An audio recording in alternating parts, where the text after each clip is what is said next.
Seriously, you're looking for a Christ man, the one who anointed with the Lord, with the Spirit of the Lord, to do His will. I'm that nigga.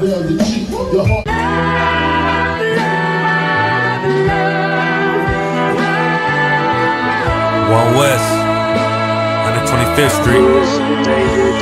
Look, y'all put y'all faith in presidents like they gon' change this country. Run the league and let y'all play cause y'all gon' make them money. Fuck Obama, he ain't come here on cargo. American honor don't like no soldiers. For the spirit of the Lord, we don't like no soldiers. You understand me? Saint, black, Hispanic, native, they hate y'all as the same. Hate Christ in they image, hate you as a slave. God ain't all love, scriptures say he hate African soft niggas, they know we not the same. School to prison pipeline to get you off the streets. Put you in the cell toilet connected to the saint. Molested as a kid, she prostituted as a teen. The byproduct of Martin Luther King dreams. They just took the yoke off, my nigga, we ain't free. We living bleak in these wastelands of poverty. If you don't know the truth, then the lies sound promising. Prophecy, gift and the curse. Dylan started killing, they was sitting in church. Black folk forgave him, man, this shit is absurd. You should never love your enemy, that shit ain't gon' work. Yeah, fuck dying on your knees, you better die in glory. Man, I joined the UPK, taught me the art of warring. I took a nigga life like mine to be recognized. I feel that pain every day, it can't be reconciled. Pops banging, my sister a prostitute. My brother got life, and somehow I still found the truth. War ready, no cowards, no excuse. Fuck reparations, you can't bandage no open wounds. Blood on the leaves, body swing hung from a noose. I was on a run in Nashville and I found the truth.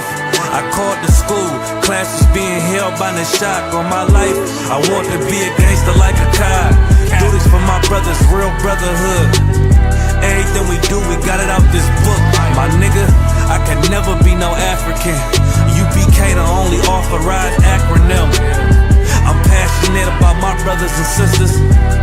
We in hell, I ain't got nothing against them. That's another religion.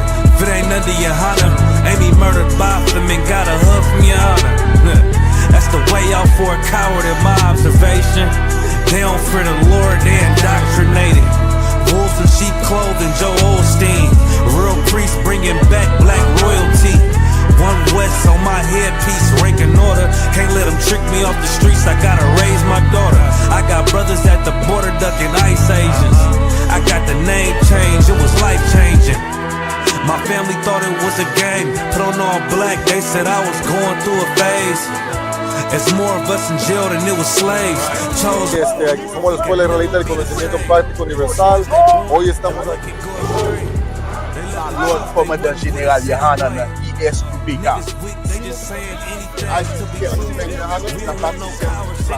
This is what Commander General YAHANNA did. This is what he did. First camp, I cut off all my dreads. I took an oath when that oil hit my head. Niggas capping like they lids. I'm a priest, I never stick no fork in no pig. I was dead till I found out how to live. This brotherhood taught me how to be a man. I came back to my roots, I had to dig. A couple gaps I had to bridge. I got a rib, I'm married to this work. You wanna serve the Lord, he ain't in the Christian church. I had to dig.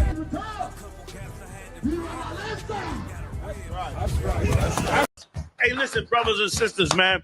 If you like what you hear, hit the subscribe button, man. Subscribe to this channel.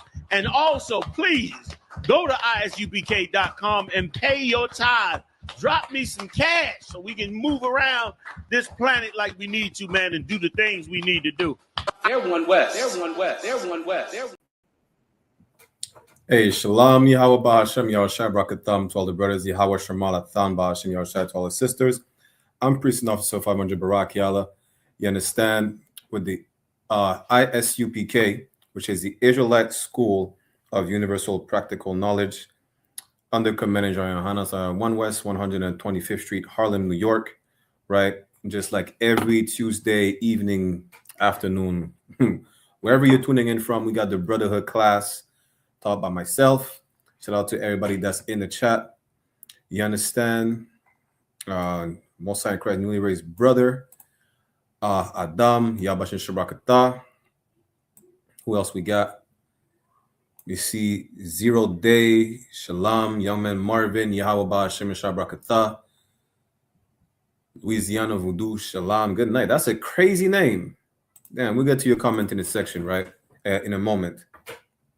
But shout out to everybody in the chat. We live on I.S.U.P.K, Montreal, Toronto, Haiti, and Boston on YouTube. I.S.U.P.K, Montreal and Canada on Facebook. And Barakiala, UPK on the Beagle app. Make sure y'all tune in as well.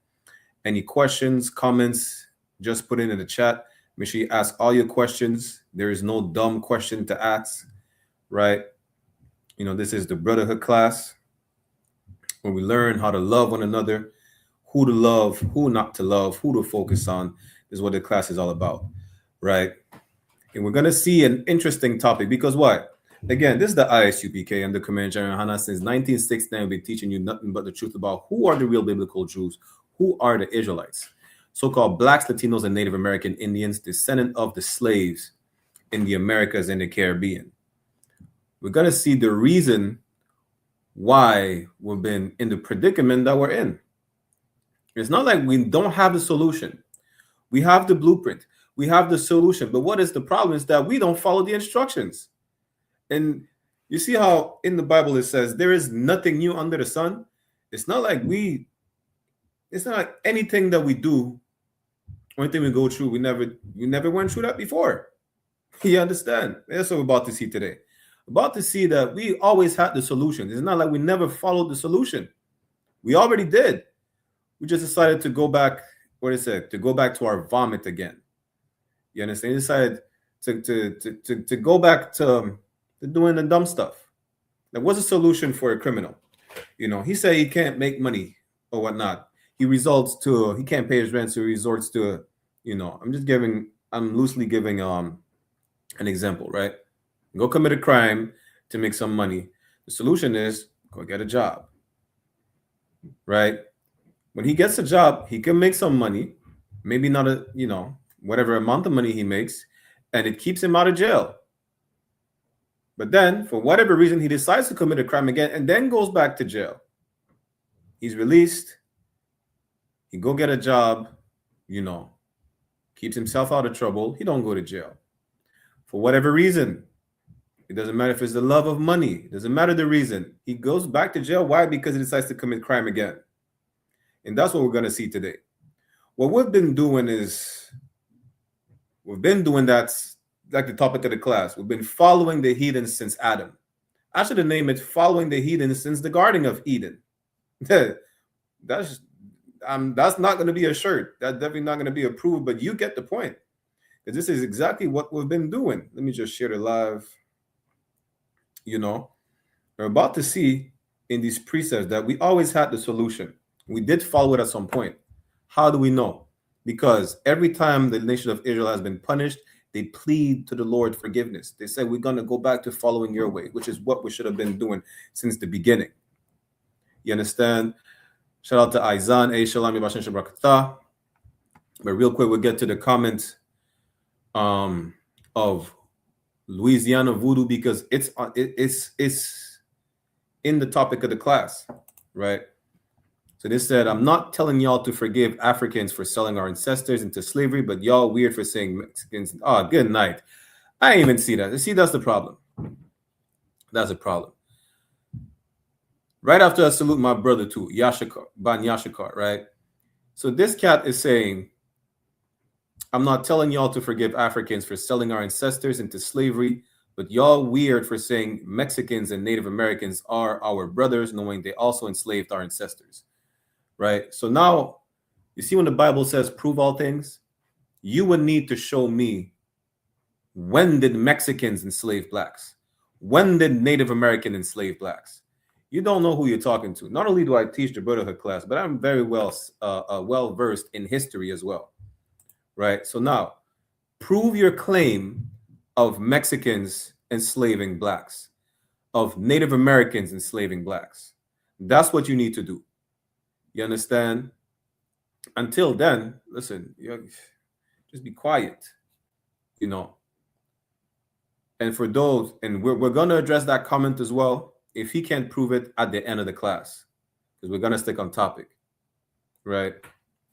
So let's pull up this first precept real quick, because we know exactly why we're in captivity. We understand the punishment. Listen, it's not since 1969 only. We always understood the punishment. We always understood the reason why, we're being punished, because we stopped following the Lord. Listen, Adam got punished too. He tried to blame the woman. As a matter of fact, let's get that real quick, right? Where is it? Genesis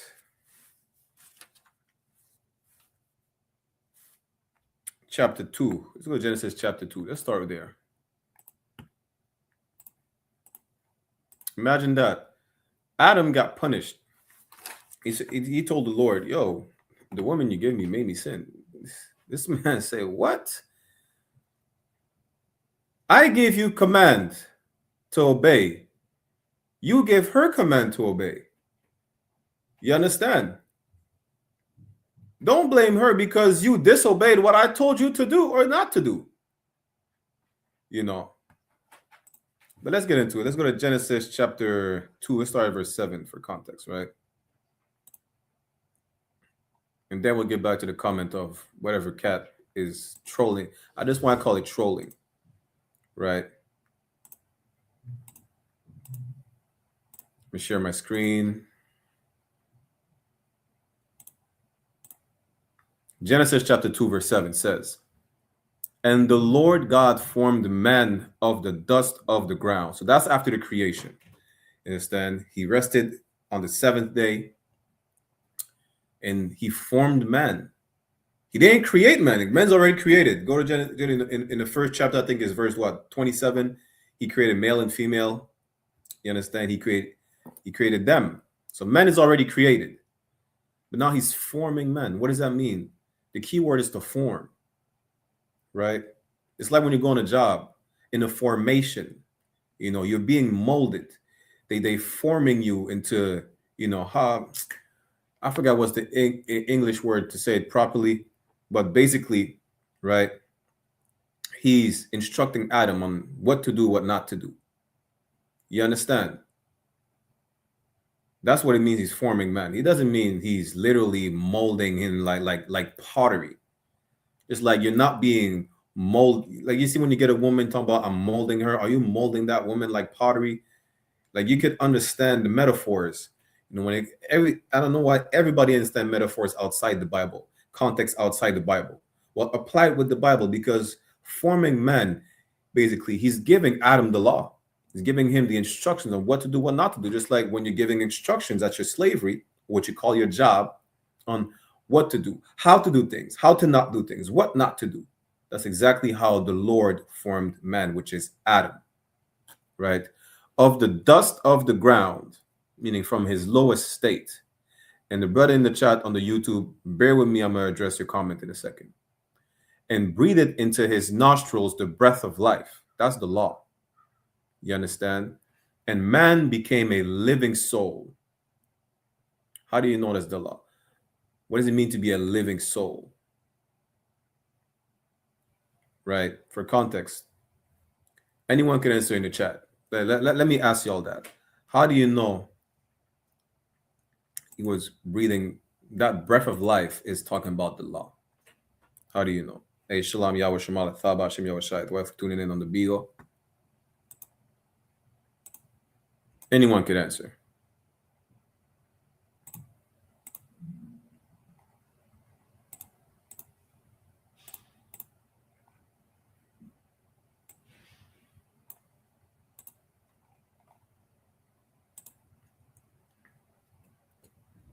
If not, it's Torah.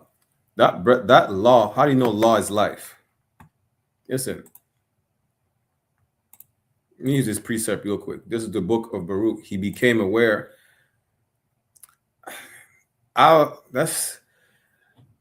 He became aware, of the law because he's taught the laws. If that's what you're saying, I understand. But you want to go where the law is life, right? That's so much the point, right? Because he was not dead. He was not non-animated, right? That's because men and women, they're on earth already.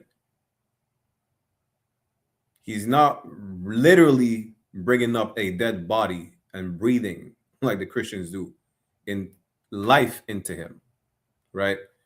Let's go to Baruch chapter 4, verse 1. This is the book of the commandments of God. It's the Bible. This is what we got, our scrolls, our records. And the law endureth forever. All they that keep it shall come to life. You understand? So you become alive when you keep the law. It doesn't say you just live, but you come to life, meaning you become alive, right? But such as leave it shall die. That's one of the precepts you could use for the breath of life.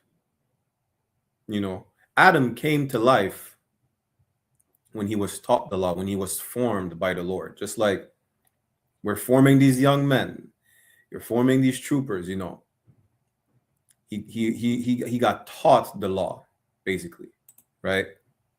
So let's get back to Genesis. And the soul, listen, the soul, what's the precept again? 70 souls left Egypt. Soul is a person. It means 70 persons left Egypt, not 70 poltergeists, right? Verse 8, and the Lord God planted a garden eastward in Eden, and there he put the man whom he had formed. Was that man? Adam, whom he had taught the law. You understand? Let's jump down to verse 15.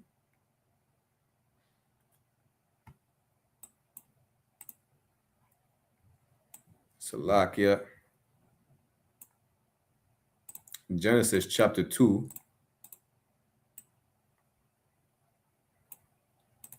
Verse 15. And if the troll in the chat could bear with me a minute, I got you. I see your comments. Genesis chapter 2, verse 15.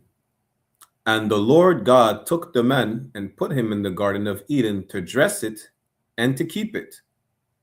Already, these are instructions that the Lord is giving Adam. You understand? He has to dress up the garden. He has to keep the garden. He has to maintain the Garden of Eden. Right?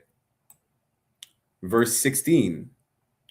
And the Lord God commanded the man. He's giving commands. He's giving instructions to Adam. Of every tree of the garden thou mayest freely eat. Salaki. But, verse 17, but of the tree of the knowledge of good and evil thou shalt not eat of it, for in the day that thou eatest thereof thou shalt surely die. He told him, listen, this is what you could do, this is what you can't do. Right? That's the point. What did Adam do, though? What did Adam do? Anyone in the chat? What did Adam do? And after we deal with Adam transgression, I got you, Voodoo, Louisiana, whatever your name is. What did Adam do? The Lord said, yo, dress up the garden, keep the garden. This is the tree that you could deal with. This the tree over there you can't deal with. Right? But what did Adam do instead? Give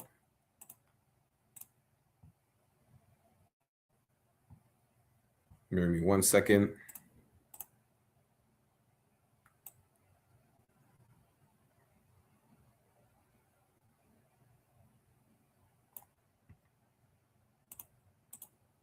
What did Adam do?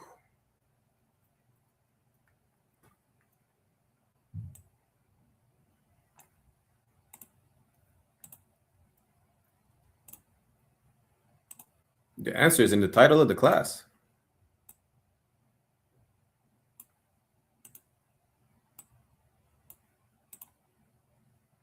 What did Adam do?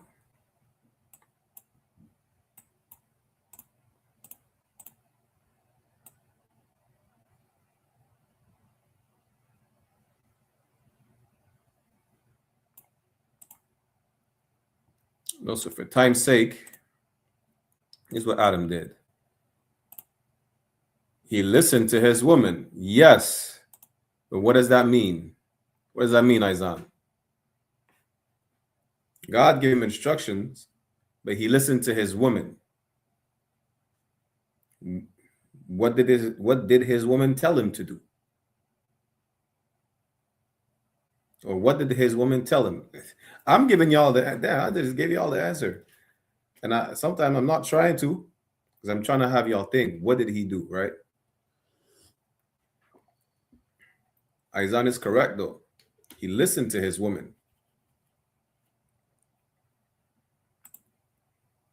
He ate from the tree like she did, yes, but you see, the thing is that you're not giving incorrect answers, but what does that mean? It's really more simple than that. Remember what we just read, right? God commanded Adam to do some things and to not do some things. He gave Adam instructions. You say he's listened to his woman. That's correct. But what does that mean? If he listened to his woman and he ate off the tree like she did, what does that mean? Let me give you one more try, and then I'm gonna give it to y'all. Right? One more try, and I'm gonna give it to y'all.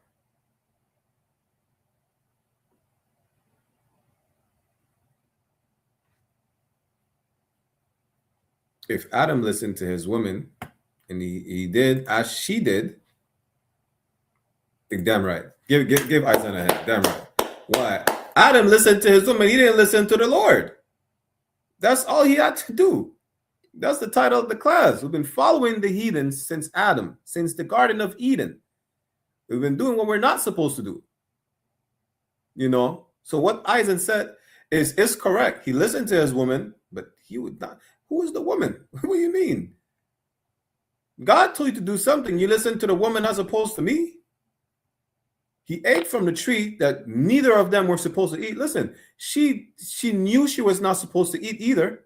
How did she know? Because Adam told her they're not supposed to do so.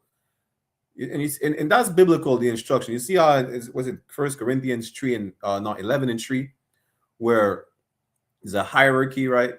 So it's God, Christ, the man, the woman. The Lord gave instructions to the men above us. And said it's a ranking system, basically, right? She went against the ranking system. She disobeyed the order. And he disobeyed the order too. And guess what? Even though he blamed it on her, God said, oh, yo, listen, I gave you instructions. I didn't give her instructions to give you. I gave you instructions that you gave her. Don't blame it on her if you didn't listen to what I told you to do and what I told you not to do. We're getting into that right now. We're going to break down how they listen to heathen. And then I'm going to address this troll in the chat, right? Because Mexicans are definitely our brothers. Native Americans are definitely our brothers. And that's crazy how you just mentioned Mexicans. Also called Hispanics or Latinos, Central South America of Negro indigenous descent are definitely our brothers and sisters. And that shows how you were taught by the white man to hate your own people. But we'll deal with that in a second. Let me share my screen. The book of Genesis, chapter 3, verse 1. Now the serpent was more subtle than any beast of the field, which the Lord God had made. That serpent is not a literal snake. It is not a legless reptile. You understand? It's talking about a man, right? The beast of the field is talking about nations. Precept. Give me a precept. What's the precept on that serpent? You understand? Is not a literal snake. You understand? That serpent is not a literal snake. The beasts of the field are nations. That's what I want. The beasts of the field are nations. Who could give me that?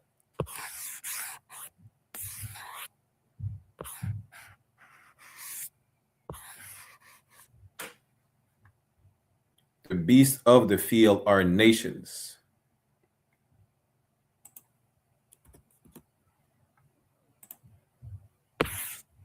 Listen, even the troll in the chat, if you claim you know the Bible, go ahead. Give us the precept, right? You claim to know, you claim to think that you know some things, which I know you don't. Who gave us the precept?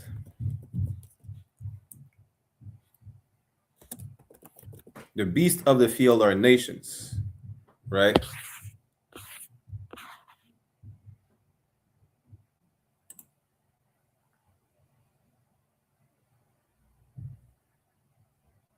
Oh, good night. See, no sweat. So let me give it to y'all so I could address this person right here. You understand? So let's go into the book of where is it again? Ezekiel chapter 34. Listen, just to the fact that Christ is we're the lost sheep of the tribe of Israel. Christ is a lamb, should let you know. But I'm gonna give it to y'all.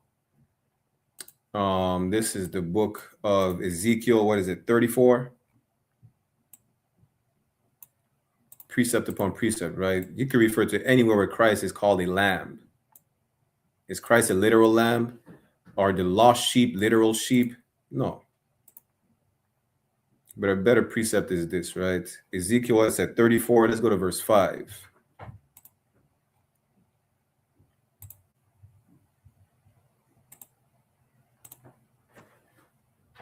Ezekiel 34 and 5. And they were scattered because there is no shepherd. It's talking about the nation of Israel. How we're scattered and we don't have a shepherd. We don't have a leader. That's what a shepherd is. A leader that protects the flock, that feeds the flock. You understand? He makes sure the flock, the people, right, are safe, are well taken care of. You understand? It says, and they were scattered because there is no shepherd. And they became meat to all the beasts of the field when they were scattered. That's what you need.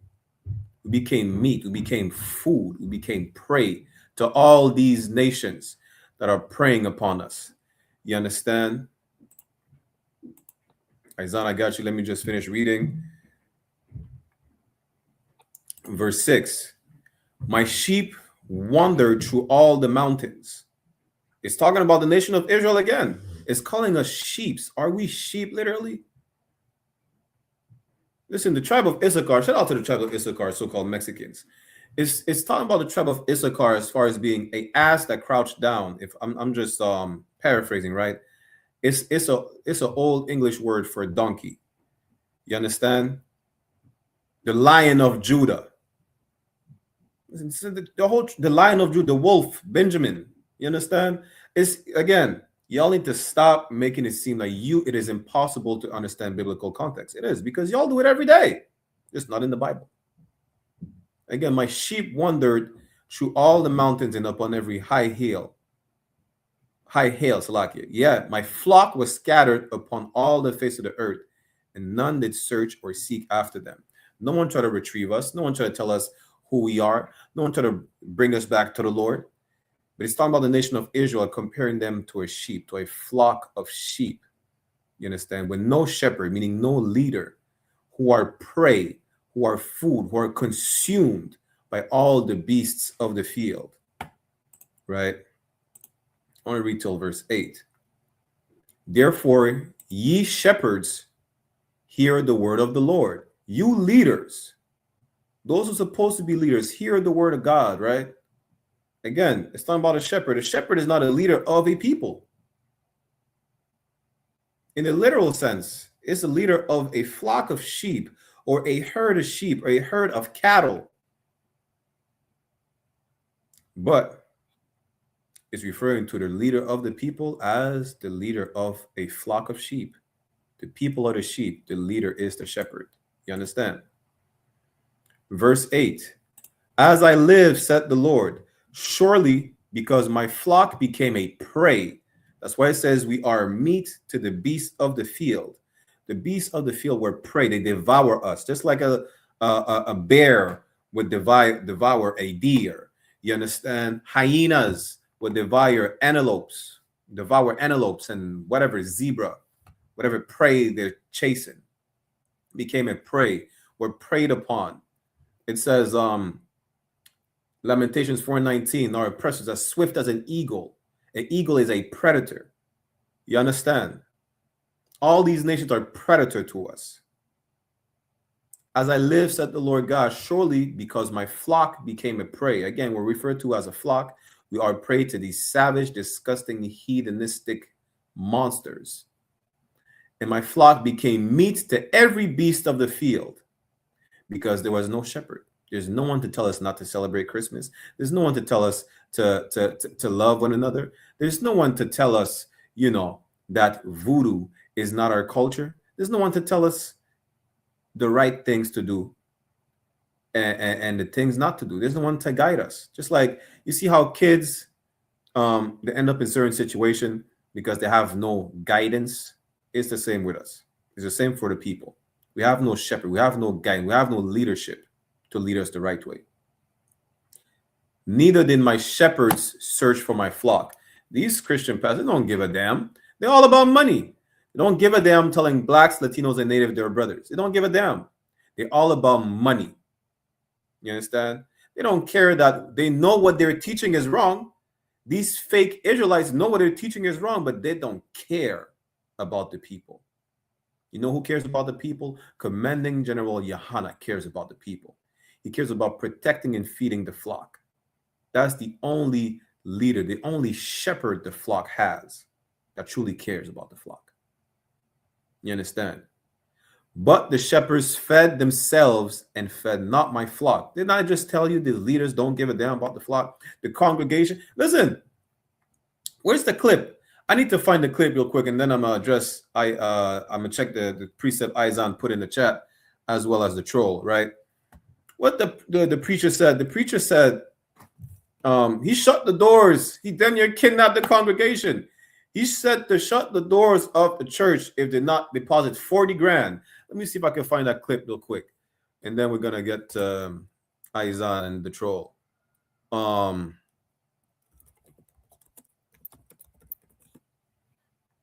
Let me see. That's the cat. Yeah, I got it right here. Let me play it. Let me share my screen.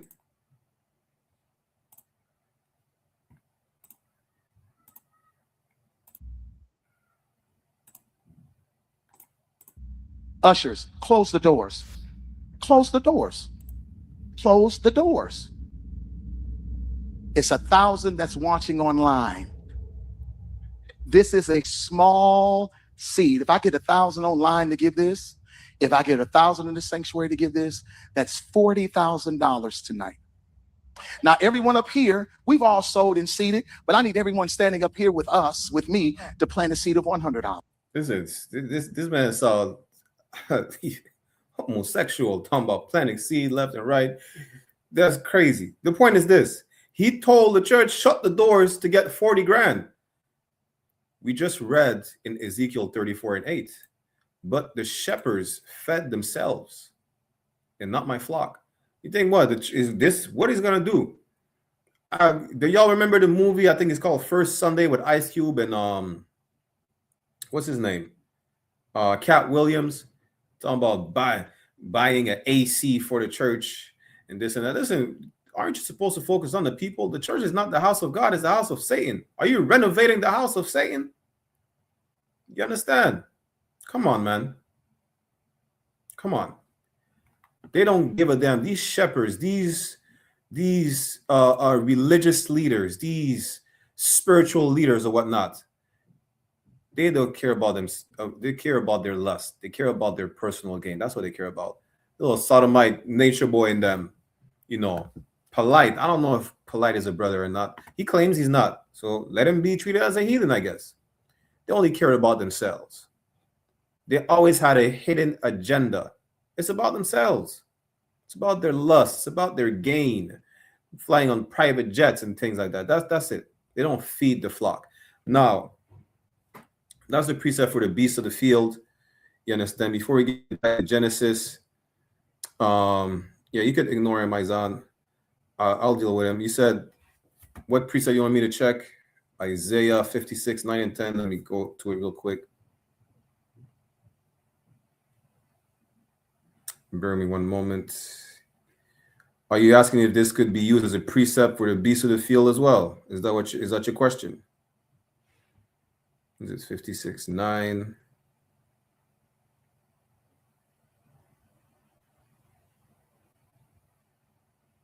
And 10. Yes, Khan. So let's pull it up real quick.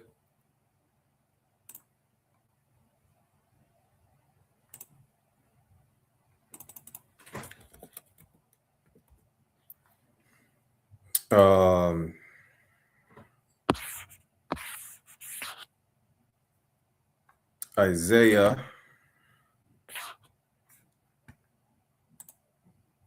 Let's say 56, he said, right? Yeah.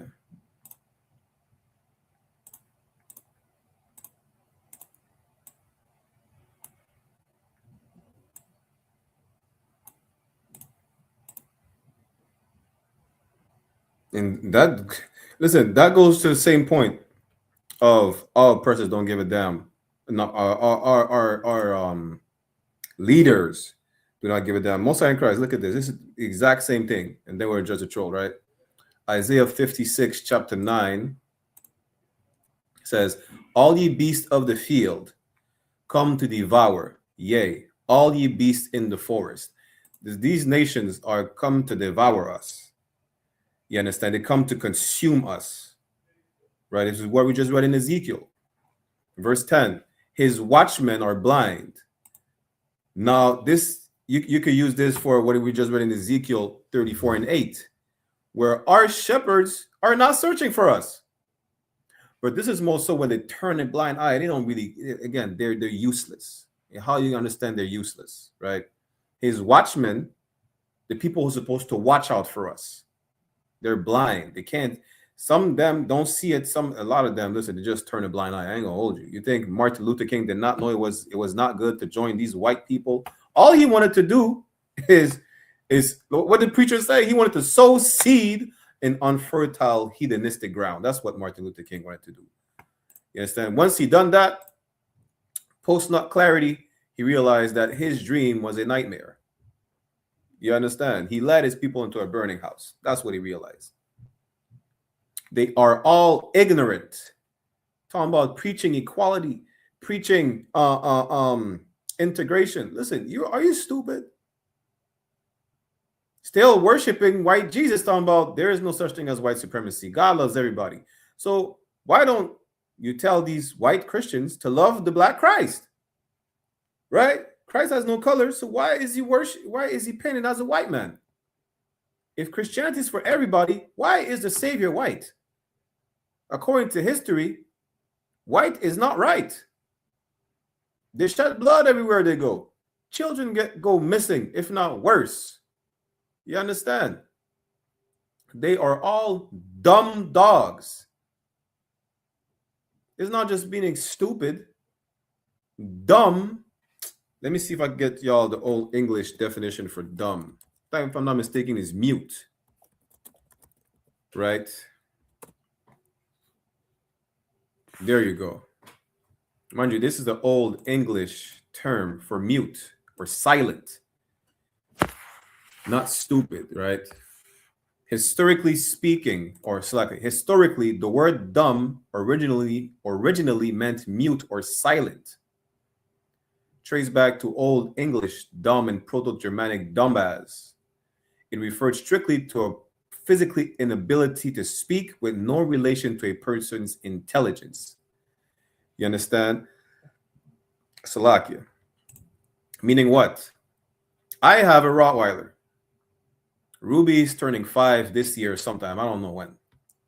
It's irrelevant. A dumb dog is a dog that is mute. We just read Watchmen. Dumb dogs. If my Rottweiler right now lets the intruder in the house without barking and the intruder gets to harm me, it is a dumb dog. It is a dog that it did not alert me of danger. That's what it's talking about. Just like a watchdog. Listen, if I could give Ruby a command right now, which I'm not going to. I don't need to get her riled up. Ruby barks on command.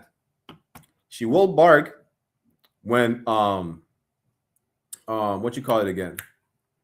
A stranger comes to the door until she identified, yo, who's at the door? If it's Officer Adayar, every time he comes to check me, you know, Ruby will bark and then open the door. Oh, damn, it's Adayar. Oh, it's Shaiwan. You know, Ruby know the people. Oh, it's my dad, or maybe my sister, whatnot, or my brethren that lives upstairs, you know. But if it's a stranger, Ruby knows, you know, she's not a dumb dog. She's not a useless guard dog. You understand? Like some of y'all have these little chihuahuas. I don't even want to do chihuahuas like that because I like chihuahuas, you know. But my dog is not a dog that will remain mute, silent. She will alert me of danger. But these preachers, these pastors, these people are supposed to be watchmen who watch over the community. Our shepherds do not alert us of danger. They do not alert us that there are hyenas lurking in the wilderness trying to devour us and consume us. They don't. They're dumb dogs. They're a useless guard dog. They're a useless Rottweiler. They are a useless pit bull who will not alert you of danger when danger comes. Right? Let me finish the precept real quick. They are all dumb dogs. They cannot bark. Again, dumb mean mute. It's an old English term for mute. They cannot bark, meaning they don't have the ability. They do not alert you. That's what a dog barks for, to alert you of danger. If you know anything about guard dogs. Sleeping, lying down, loving to slumber. Listen, they're lazy. They don't care. You understand? They don't care. That's the point. So yes, you could definitely use that, Aizan. And just read the verse 11. Again, because it goes hand in hand with what we read in Ezekiel 34, verse 8. Yea, they are greedy dogs, which can never have enough. What did we just see today? That clip of that greedy ass pastor said, shut the doors. I said, close them doors. Ushers, close the doors. He made a call that everybody donates so he could get 40 grand. There's another video I'm not going to play for time's sake. The sister brings, you know, she brings her donations to the church. Pastor tell her, yo, listen, you're 1,200 short. 1,200 short. Damn. I can't pay my rent. I have to give to the house of Satan and be homeless? Come on, man. Come on. Come on. You know? Verse 11, they are greedy dogs which can never have enough, and they are shepherds that cannot understand. They all look to their own way, their own lust, their own greediness. They're selfish. They don't give a damn about the flock. They only care about themselves. A predator would come and they would leave the flock alone. They would not use their staves. They would not do nothing to protect, to feed the flock. Everyone for his gain from his quarter. So the question is, can you use that, Aizan? Definitely can. Now, before we get back to Genesis, right? Listen, I ain't gonna respond to every single comment you made. Keep commenting, boost the algorithm. But you had to prove that Mexicans, just so y'all know, we might do a part 2 of the class. I ain't gonna hold you, you know, because it's a heavy class and we need to know that we've been making the same mistakes over and over again. And it's not like we never had the solution. We just go back to doing the same stupid thing all the time, right? So he said he said something before that. Where's the first comment? You have to prove Mexicans and natives enslaved us. So the 5 civilized tribes, you just prove yourself wrong. The 5 civilized tribes in the U.S. literally enslaved Black Americans. The Cherokee freedmen, other freedmen, literally had to take Native Americans to federal court for tribal citizenship. What you're doing is you're proving that out of over 100 so-called Native American tribes, only 5 enslaved us. You want to know something else? Have anyone ever heard about the Buffalo Soldiers? Those Black men who were told to hunt so-called Native Americans in the promise of freedom. You think it's new that we're being misled to hate one another and to hurt one another? You're proving the point that you don't know what you're talking about. You understand? Because as a nation, if you don't know, y'all go see. Let me see if I'm going to get y'all the book.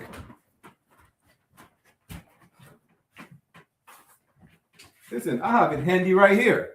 We're talking about this book It's called Black Indians by William Lawrence Katz. You understand? Go read the book. That's what you need to do. Go read the book and get your history straight. Didn't I tell you you don't know who you're talking to? Now, we read books. If I can show you on my library, I need to buy a second one. We know history. Didn't you know that the natives intermingle with the blacks, especially when they got a status of not being slaves, because natives were slaves too. When they got a status of not being slave, they made it seem like they're buying slaves, but to freedom. Who did that again? The Seminole Indians did that all the time.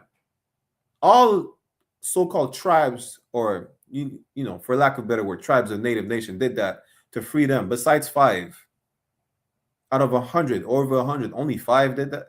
You know, are guilty of enslaving blacks. Come on, man.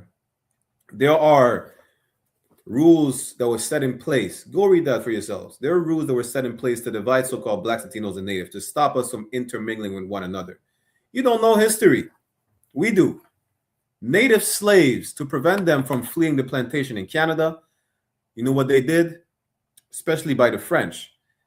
As opposed to have them flee into, you know, a land that they already know the layout. They took them and they ship them. Those Native Americans, they shipped them to the French colonies, such as Haiti, specifically Martinique, especially Martinique, which is where I'm from. Haiti, Guadeloupe, French Guyana. So that not on an island that they don't know the layout of the landscape, they can't flee nowhere, which they still did and established maroon communities. Come on, man. Do I even need to? I'm going to address 2 more of your comments because you just prove you don't know nothing. Listen, watch this comment. This is stupid. Slavery was legal in Mexico from 1529 to 1829. Bro, respectfully, you're not as intelligent as you think. The Bible has no sweat. So slavery was legal in Jamaica. Now, what is that supposed to mean? Slavery was legal in Jamaica just like it was legal in Mexico. So what's your point? What's your point? Come on. You see, the problem is when you think you know something, but you really don't, you're proving yourself to be stupid. Who abolished slavery in Mexico? I'm going to entertain 2 more comments for time's sake. Who abolished slavery in Mexico? Who was it that abolished slavery in Mexico? This is, I'm not even asking anyone but the troll Voodoo in the chat. Who abolished slavery in Mexico? If you know history, who abolished slavery in Mexico?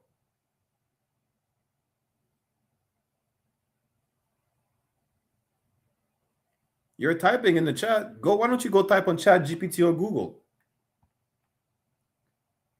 Vicente Guerrero. That's a good job, but he was not an African. He was a black and indigenous descent. They don't know. They don't even know which is his father's side. They just know he's black or indigenous. Regardless, he's a Mexican. Now look up in the chat why. Look up in the chat the battle. Not look in the chat. Salaki. Look up on Google the Battle of the Alamo.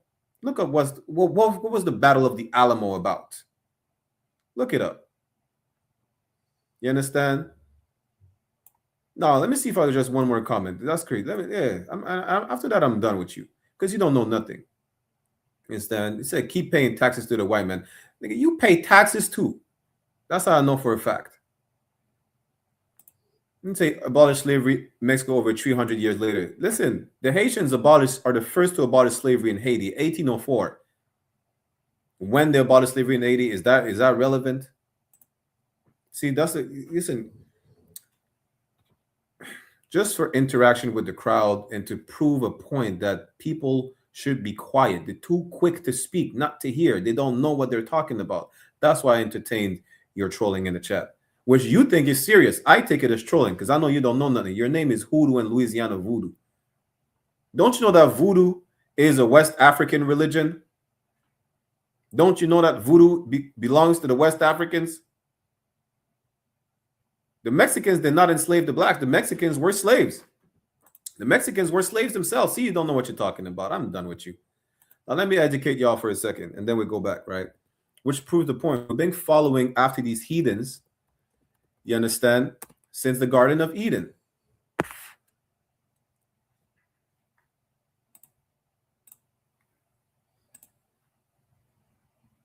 This man said, I live in the Caribbean. You live in Canada. What is, damn, people are stupid. No sweat. So let me educate y'all. Voodoo. Voodoo is often spelled Vodou or Vaudin, as an ancient nature-honoring spiritual system rooted in West Africa. We brought voodoo to the Caribbean, name it Santeria in Dominican Republic or Cuba.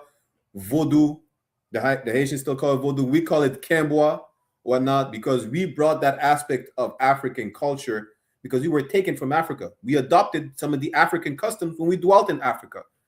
You can't checkmate nobody. You don't even know how to play chess. This is to just be quiet. But if you want to keep commenting in the chat and boost the algorithm, go ahead. Voodoo started in Benin, in Cameroon, in that region of West Africa. If you want to worship Africans, go worship Africans. But you're proving the point why we're in captivity today. Now, let's get back to the class. This man's stupid as hell.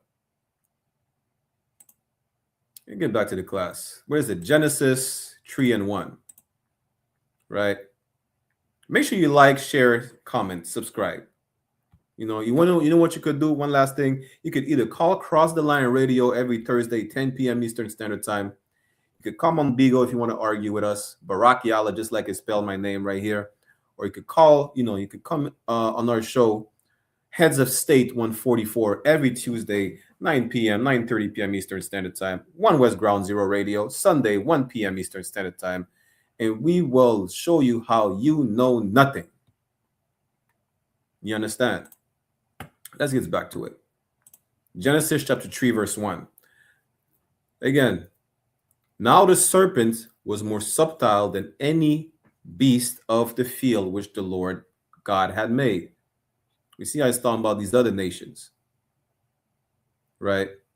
And he said unto the woman, Yea, had God said, Ye shall not eat of every tree of the garden? Why did he go to the woman? For times I would give it to y'all, right? Because women are impressionable.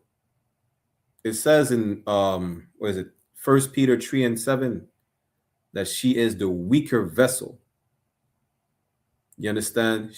That's why he didn't go to Adam. Adam was not impressionable like that. The woman was. He beguiled Eve. She's the one that he deceived.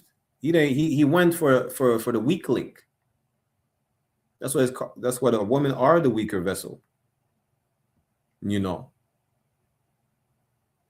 He said unto the woman, Yea, God had said, had God said, Ye shall not eat of every fruit of the tree of the garden.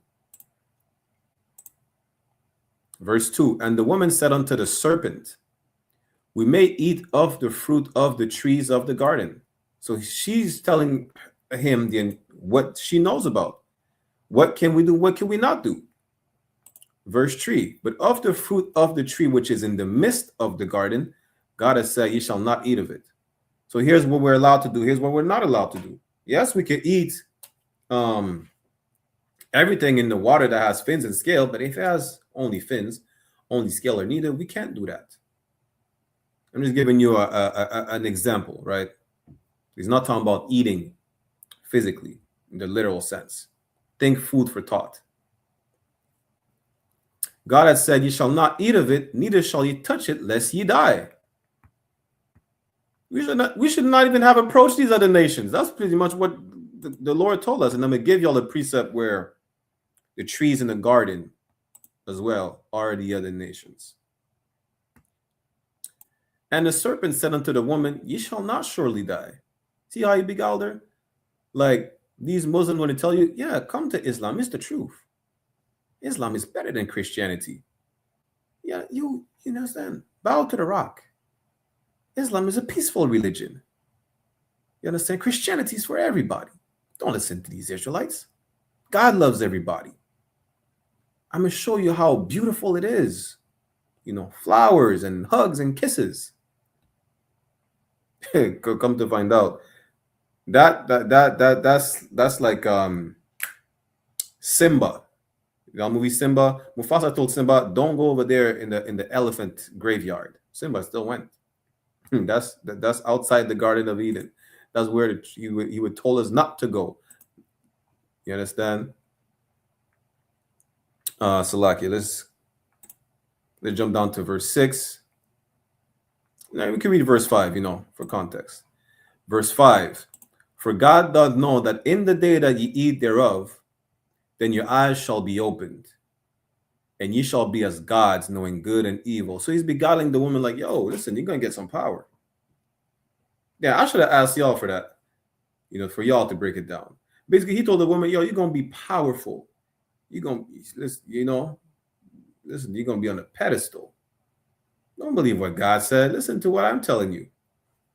Imagine that. Now, what did Eve do wrong? Let me ask y'all that before we go to verse 6. What did Eve do wrong? What did Eve do wrong? I know a lot of y'all are going to tell me, yeah, she disobeyed the Lord. But how?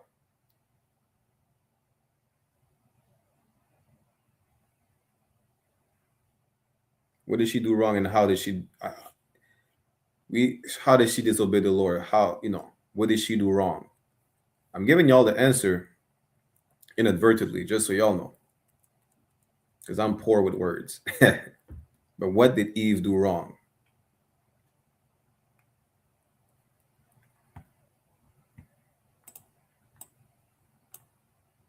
There's 2 precepts for that.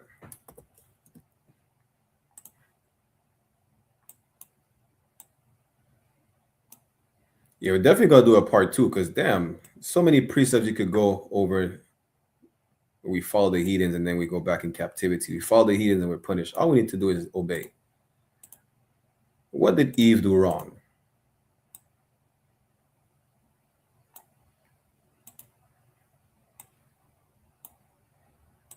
I think there's one precept. She listened to the heathen. Yes, Isaiah, you're giving right answers, but specifics. If she listened to the heathen, what happened? What does that mean that she did? She listened to the heathen.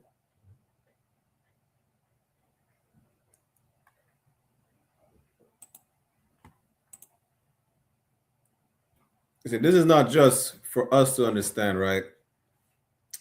This is also specifically for women. Did not obey the law. Yes. She disobeyed, okay. But specifically, she disobeyed the Lord by listening to the heathen, which means y'all giving 2 key words, by the way, just so y'all know. Y'all giving 2 key words. If I give you another hint, it's going to be too easy. So one more try. Y'all giving 2 key words. Listen and did not obey. Yes, that's not incorrect. But what does that mean? What does that mean?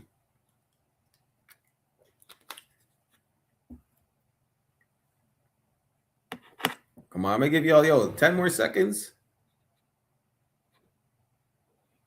10 more seconds and 5 more seconds. Yes, exactly. She went against her husband. That's exactly what it is. Because, give her eyes in the head. You understand?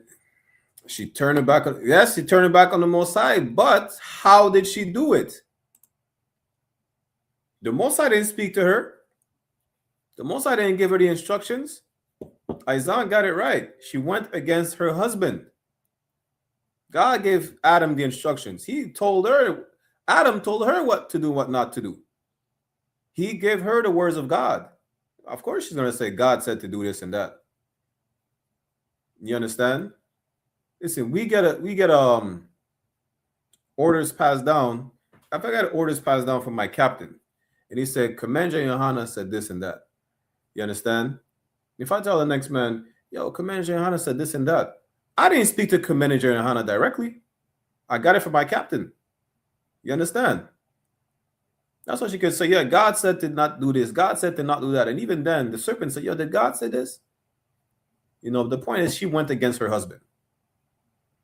That's why I say y'all given 2 key words to listen and to obey.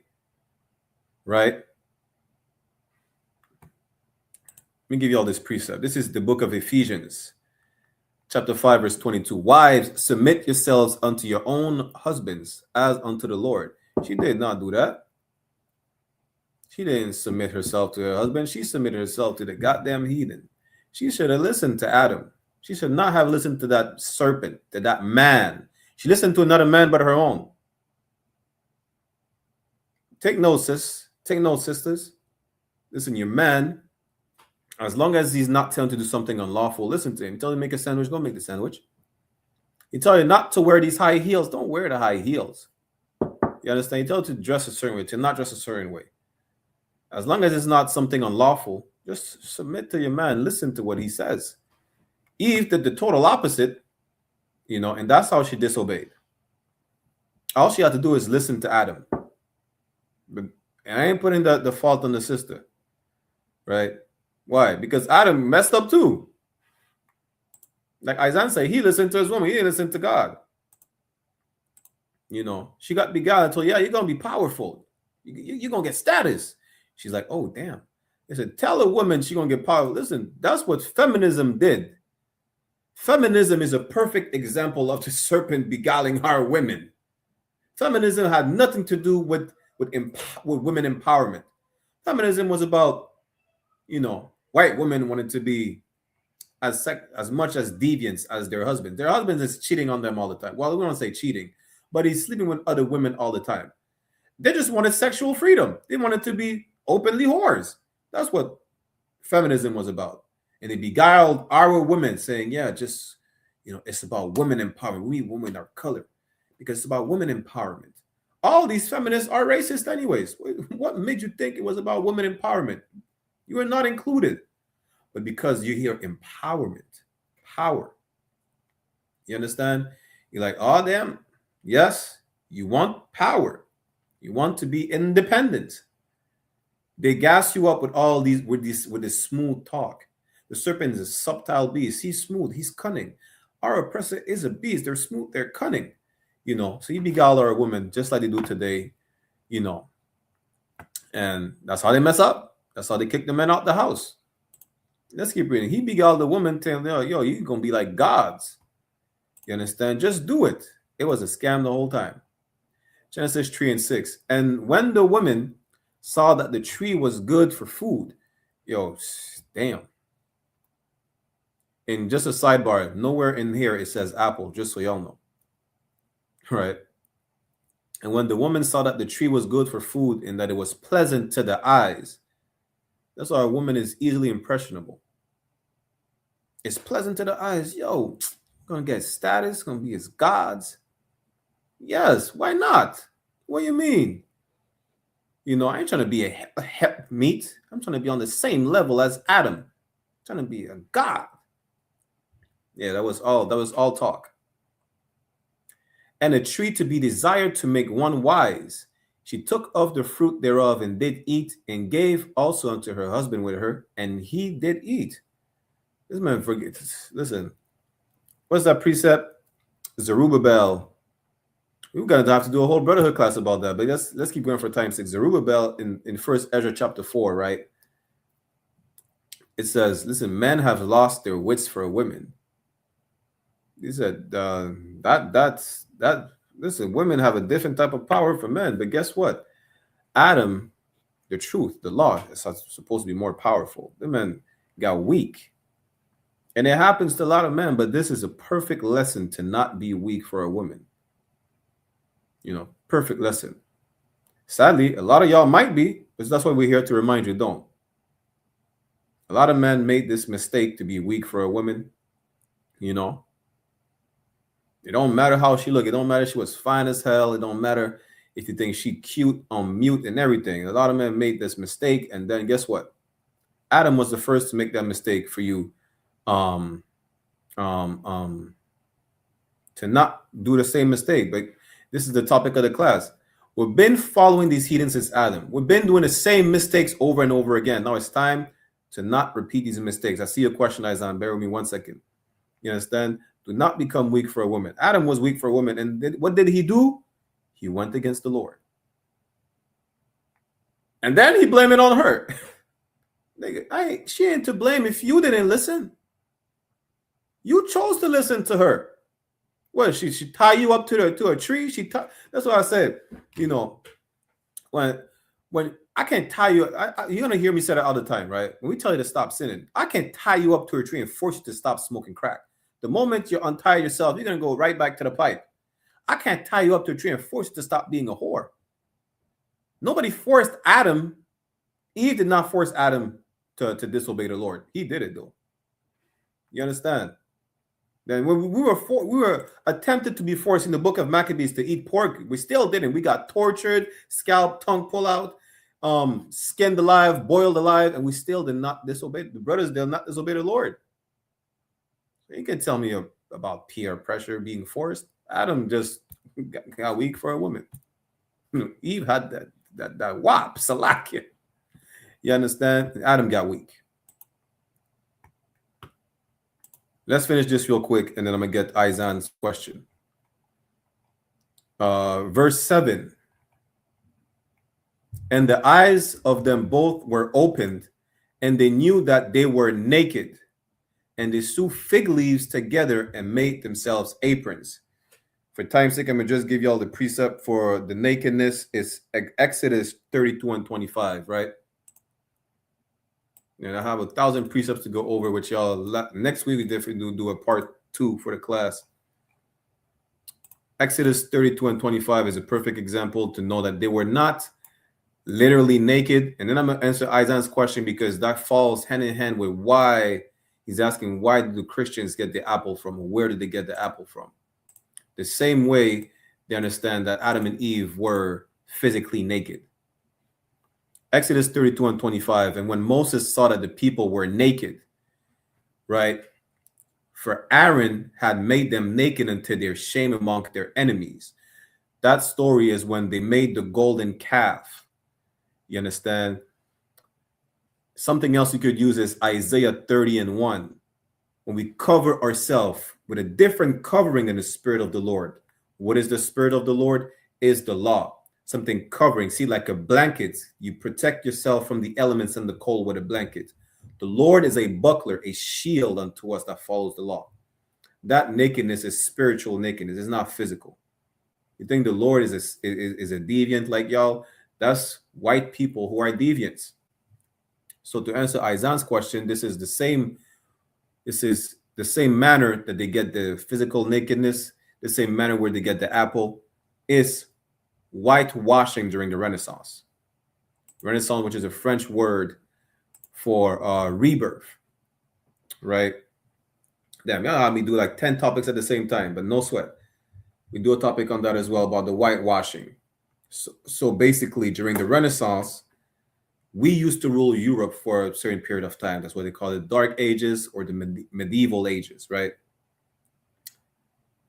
So during the Renaissance, when they kind of start to come back in power, they whitewashed everything. You see where in the scriptures where it says, there's 2 precepts for that. There's Job chapter 9.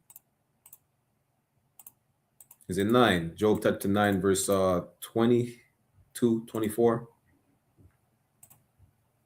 Job chapter 9, verse 24. It says, the earth is given to the hand of the wicked. He covereth the faces of the judges thereof. If not, where and who is he? You could use that for whitewashing. They made the judges. They made Christ white. They made Peter, Paul, all the apostles made them white. You understand? You can use that for whitewashing as well as Revelation. I think it's Revelation chapter, is it 9? No, it's not 9. I think it's Revelation chapter 20. It's in Revelation. There's a whole chapter. Yeah, so Revelation chapter 20, verse 1 on down to. Yeah, let me get it for you. Verse 1 on down to verse about 10. But let me start at verse 7 for time's sake, right? We're going to go over that in another class. So Revelation chapter 20, verse 7. And when the 1,000 years are expired, Satan shall be loosed out of his prison. If you go up above a couple of verses, it's going to talk about the dragon, the serpent, called Satan. So it's not Satan the angel. It's talking about our oppressor, who's the devil the Bible speaks of, right? Being bound for thousands of years. He was not in power during that period of time.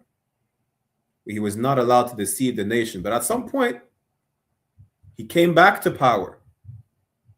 After the fall of the Roman Empire, they were not in power no more. They were in the medieval or dark ages. And that's what it's referring to. We're going to do a whole breakdown on that. Right? I'm just trying to get through these precepts. You understand? But this is talking about the dark ages. Now, when they came back to power, when they became loose out of their prison, out of the place where they're not in power, what happened? Verse 8, and shall go out to deceive the nations which are in the four quarters of the earth. How did he deceive the nations? He whitewashed everything. That's how. You understand? Let me stop right here. So that's how he deceived the nations. We'll go over next week in the part 2. I'm gonna actually start with this. I'm gonna do a whole class, but I might start with this question to go in depth in it. So basically, where did they get that from? They get that from whitewashing during the Renaissance, Isaiah. Right? That's where they get hell from, being a place where you burn for eternity. The church just depicted images their own way of what they say is in the Bible, which is not. That's the same where they get Christ being white from, hell underground with demons or whatnot. All these are just pictures they painted. Nowhere it says an apple. They just painted an apple. The nakedness, they made them literally naked. Not understand that this was not talking about physical nakedness.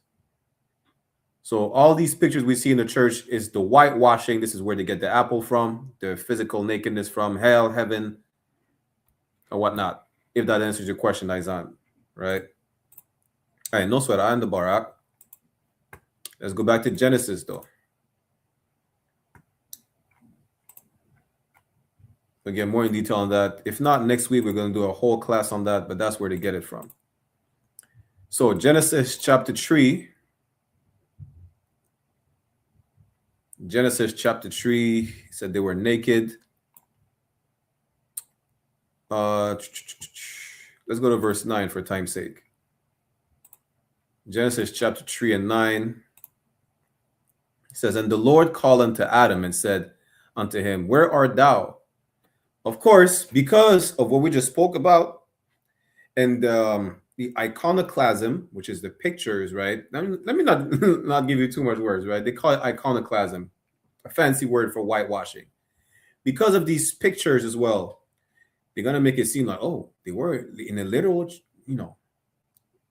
field of trees, a garden full with actual trees. And the God came like he can't see Adam, looking for him physically. The Lord did not, what do you call it again?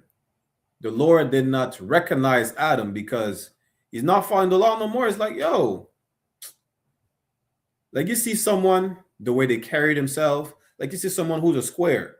He's wearing glasses, or a typical that image of a nerd. He's wearing glasses, he's studious, doing whatnot. Down the line, now he's smoking cigarettes. A couple years later, he's smoking cigarettes. He's selling drugs. It's the same person, though, but it's not the same person spiritually. He's like, yo, I don't recognize you. What happened to you? I was telling Adam, yo, where are you? Who are you? He can't recognize Adam. Why? Because he covered himself with the leaves. Damn, I don't even know if I have a time to break down the trees and the leaves. But we'll try to get to it, right? Covered himself with the culture of the other nation, right? The nation could be beasts, referred as beasts, or as trees as well. And these leaves are the culture they got from these other nations, from these other trees that they were not supposed to go to. They were like, yo, Wagwan, I don't recognize you. Verse 10, and he said, I heard thy voice in the garden, and I was afraid because I was naked and hid myself. You understand? That's like, he's ashamed. He's like, damn. They realized it was a shameful thing to do. You understand? Verse 11, he said, who told thee that thou was naked? Again, it's not about physical nakedness. The Lord knows already what's up. He's like, listen, he said, art thou eaten of the tree whereof I commanded thee that thou should not eat? Did you do what I told you not to do? How did you know? You know, he snitched on himself. Basically, he snitched on himself. He's like, wait a minute. How did you know that you were naked? How did you know that, you know, now you're being naked? See as shame being uncovered. You see how you're uncovering each other's shame, you know, when you sleep with one another. Physical shame, physical nakedness.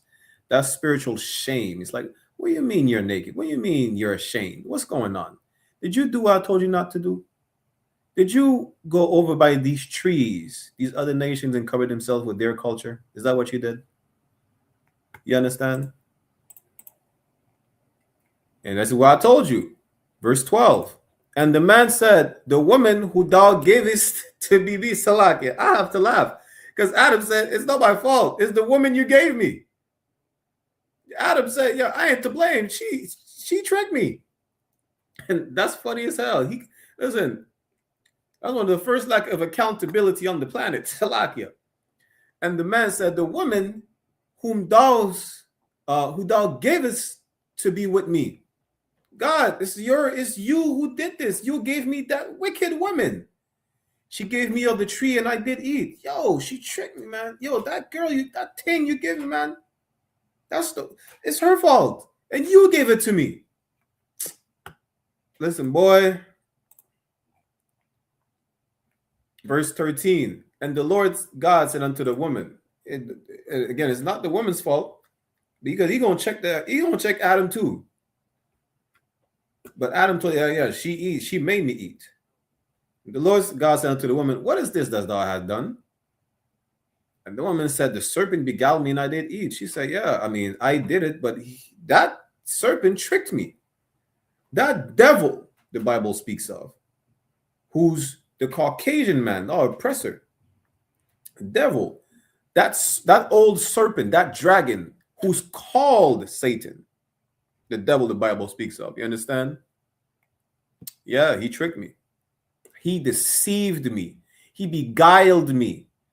And I did eat. He's like, yeah, I did it, but he tricked me into it. You know. But we could jump down to, let's go to verse 16, because that's where the punishment comes in. Right? Forget about the serpent. We could deal with him another time. But the punishment is that when we disobeyed the Lord, this is what happens. Genesis chapter 3, verse 16. Unto the woman he said, I will greatly multiply thy sorrow and thy conception. You understand? That's why a lot of women, it's painful to give birth. It's painful. And that's a punishment. Why? Because Eve disobeyed. You understand? In sorrow thou shalt bring forth children, and thy desire shall be to thy husband. Why? Listen, clearly you make poor decisions by yourself. All you have to do is listen to Adam. You understand? You make poor decisions by yourself. A woman's desire shall be of her husband. He's here to make these decisions to prevent you from making the same mistakes Eve made. What did she do? She disobeyed the Lord. How did she disobey the Lord? His command? Because she disobeyed her man. You understand? And he shall rule over thee. Ain't no such thing as being gods and being independent or whatnot. There's no such thing. The man is going to rule over the woman since Adam. Why? To prevent you from making dumb decisions. That's why. It's that simple. Verse 17. And unto Adam he said, because thou hast hearkened unto the voice of thy wife. Listen, Adam said, hey, it's her fault. He pointed a finger at her. He said, it's her fault, and you gave her to me. God checked both of them. What do you mean it's my fault? Listen, you're supposed to listen to me. Why you listen to her? Are you serious? So you trying to put the blame on me because I give you a help meet, a good help? I see it's good for you to not be alone. Adam got checked too. He's like, nah. He's like, nah, nigga, you taking that check? You should have listened to me. You decided to listen to her. It's a lot. And to Adam, he said, because thou hast hearkened unto the voice of thy wife. Adam should just listen to the Lord. And has eaten of the tree of which I commanded thee, saying, thou shalt not eat of it. You listened to her when I commanded you to not do this thing. Cursed is the ground for thy sake. Hey, at the time, it was like, yo, now we have to work the land. You see now how we have to work, and it's we have to do hard labor. We have to work. That's because Adam listened to his wife. Ain't no wrong in listening to a woman, you know. But listening to a woman going against the Lord, listen, tell her to choose. Do the grocery list if you want to. Listen to her when it's come to the grocery list or whatnot. I don't know. You know, I'm not an expert, right? I just know that if you listen to her and you go against God, boy, I think it's bad enough that we have to work hard in the field. You know, it says, curses the ground for thy sake. In sorrow thou shalt eat of it all the days of thy life. Now we have to work. Now we have to put in work. The earth was abundant for us. The Lord can make it rain every day if we need water. You know, he could just spring plants out the ground if we need it. The Lord could do miracles for us. Now, because you decided to be weak to your woman, the Lord said, no sweat. You wanted to find out the hard way? Well, you're going to do some hard work. That's what it is. You understand? What time is it? 6:30? Damn. Let's see. Where did I want it to finish at? With Genesis. Yeah, let's keep reading. Thorns also and thistles shall they bring forth to thee, and thou shalt eat the herb of the field. No, that's not the one. Yeah, that's the one I wanted. Verse 19, in the sweat of thy face shalt thou eat bread. Because now he has to work. You see how you have to till the ground, you have to work the field. It's going to be strenuous. Yeah, you're going to sweat, my nigga. You're going to put in some work. Yeah, it's not going to be an easy thing for you to be able to provide. No, man, you're going to put in work. Now, you want... Listen, I gave it to y'all the easy way. All you had to do is listen. But then y'all want it to be stubborn. Y'all don't want to listen. I ain't no sweat. Y'all got this. You know, till thou return unto the ground, for out of it was thou taken, for dust thou art, and dust, and unto dust shalt thou return. To all the days of your life, the Lord said, till you die, you're gonna have to put in work. It could have been easy. That's the easy. I gave y'all the easy way. The easy way was to obey, but y'all decided to follow the heathen. You understand? That's who you decided to follow. You didn't listen to me. You listened to the heathen. And who could give me a precept where God gave us the easy way? Right? You can give us a precept.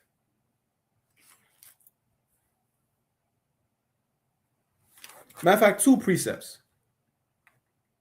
Two precepts where God gave us the easy way.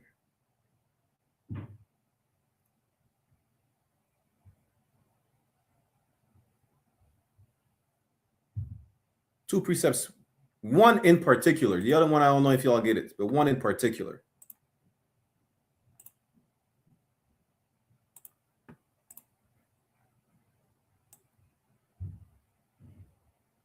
One in particular.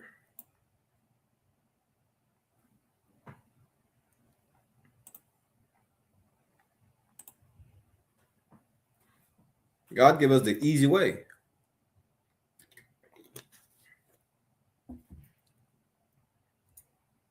Give me one precept in particular.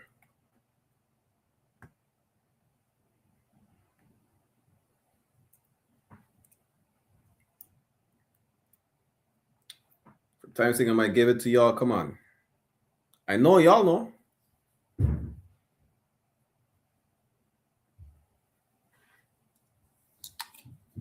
I know for facts y'all know.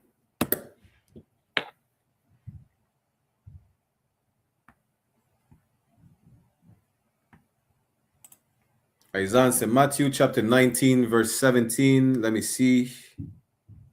That's not the one I wanted in particular, but let me see what it says. 19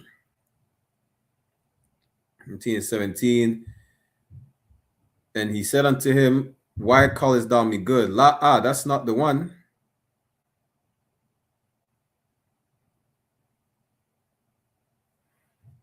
That's not bad, but that's not the one I'm looking for.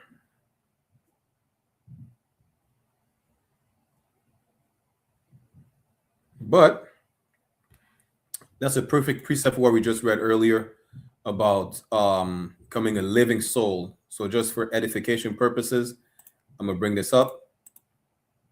All right, Matthew chapter 19, verse 17. That's a great precept as well for what we spoke on earlier when Adam became a living soul. Matthew chapter 19, verse 17.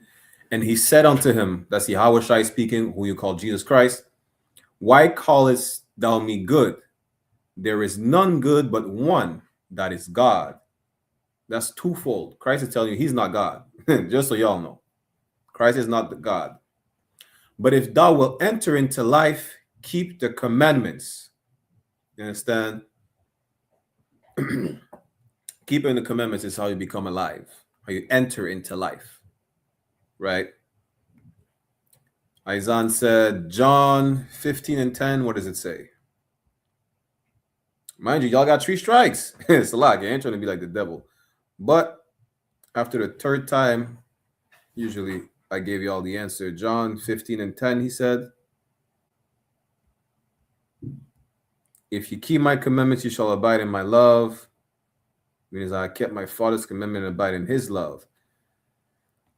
No, that's not it. That's more so, you could use that for the love of the Lord. What is it? To be loved by the Lord, and so on and so forth. Who keep it not the, what does it say?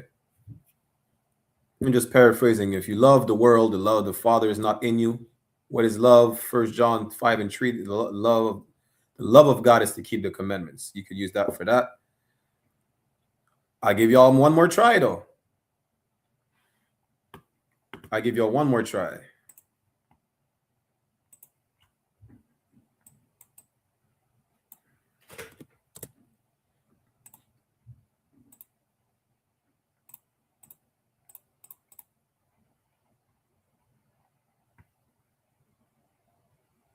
One more.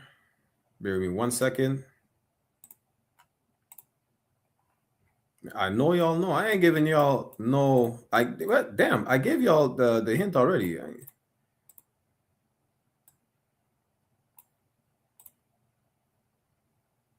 One more try.